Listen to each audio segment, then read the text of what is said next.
नमस्कार। आज हम लोग एक महत्वपूर्ण विषय पर चर्चा करेंगे जिसमें अधिकतर एग्जाम में क्वेश्चन पूछा जाता है, वह है ओज। ये बहुत ही कंट्रोवर्शियल टॉपिक है कि ओज क्या है। तो इस पर देखिए जो है मैं बताने जा रहा हूँ अपन इसे कैसे याद कर सकते हैं और कहाँ कहाँ से इसमें क्वेश्चन बनते हैं। तो देखिए ओज को सर्वप्रथम तो एक क्वेश्चन बनता है कि ओज की स्थिति क्या है। सबसे पहला क्वेश्चन ये बनता है कि ओज की स्थिति अर्थात हमारे शरीर में ओज यह स्थित कहाँ पर है। तो देखिए चरक एंड बागभट, चरक और बागभट ने बताया कि ओज की स्थिति हृदय पर है, अर्थात ओज हार्ट में स्थित होता है। देखिए अधिकतर चरक की मत आयुर्वेदिक संहिताओं में चरक की मत और बागभट की मत अधिकतर मैच करते हैं। लेकिन अधिकतर फिर देखिए सुश्रुत ने क्या बताया। अब आचार्य सुश्रुत तो थोड़ा सर्जरी डिपार्टमेंट के हैं तो चरक से थोड़ा डिफर ही बोलेंगे। तो आचार्य सुश्रुत ने क्या बताया कि नहीं भैया, ओज हृदय में नहीं होता, ओज क्या होता है सर्व शरीर में होता है, अर्थात संपूर्ण शरीर में होता है। सा से सुश्रुत और सा से सर्व शरीर, ये भी याद रख सकते हैं आप। तो सुश्रुत ने ओज को सर्व शरीर में बताया।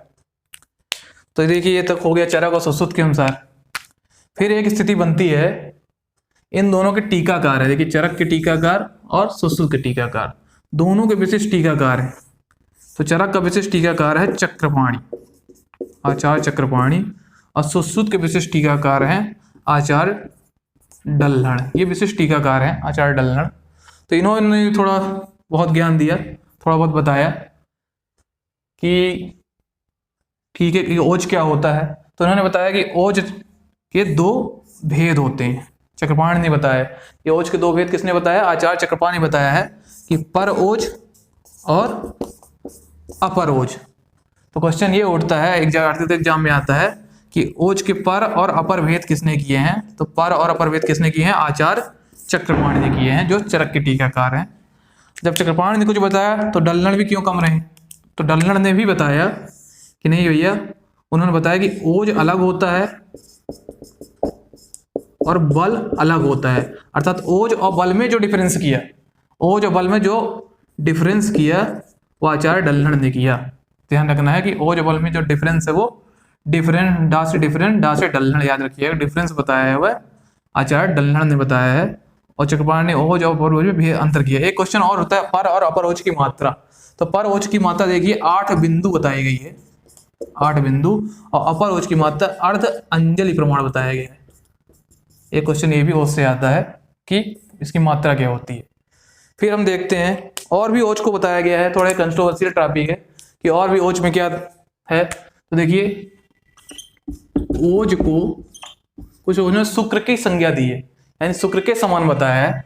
तो ओज को ध्यान रखिएगा, शुक्र, यहाँ जो भी मैं बताने जा रहा हूं वह शुक्र से संबंधित है।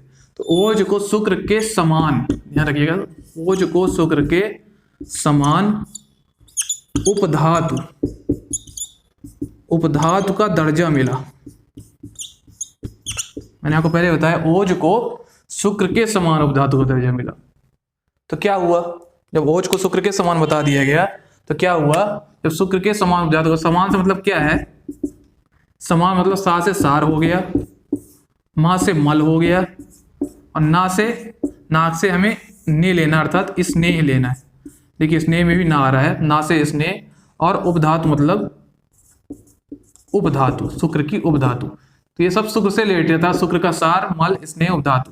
तो ओज को शुक्र के समान उपधातु का दर्जा मिला। तो देखिए क्या हुआ, शुक्र के समान उपधातु का दर्जा मिला तो अष्टांग संग्रह, अष्टांग हृदय डांस करने लगे। क्या करने लगे?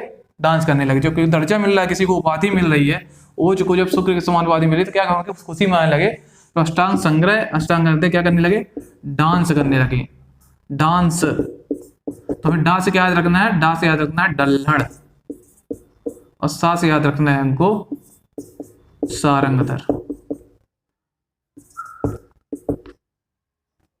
ठीक है, तो ओज को शुक्र के समान उपधातु का दर्जा मिला। तो सा से सार, मां से मल, ना से स्नेह, उपधातु से उपधातु। तो अष्टांग संग्रह हृदय डांस करने लगे। तो देखिए अर्थात ओज को शुक्र का साल किसने बताया? अष्टांग संग्रह ने बताया। ओज को शुक्र का मल किसने बताया? अष्टांग हृदय ने बताया। ओज को शुक्र का स्नेह किसने बताया? डल्हण ने बताया। ओज को शुक्र का उपधातु किसने बताया? अर्थात सारंगधन ने बताया। तो ये सब जब इतनी पंचायत हो गई, इतनी कहानी हो गई, तो काश्यप ने क्या किया? एक आचार्य बचे हमारे काश्यप, वो भी क्यों चुप रहे? तो उन्होंने आचार्य काश्यप ने क्या किया?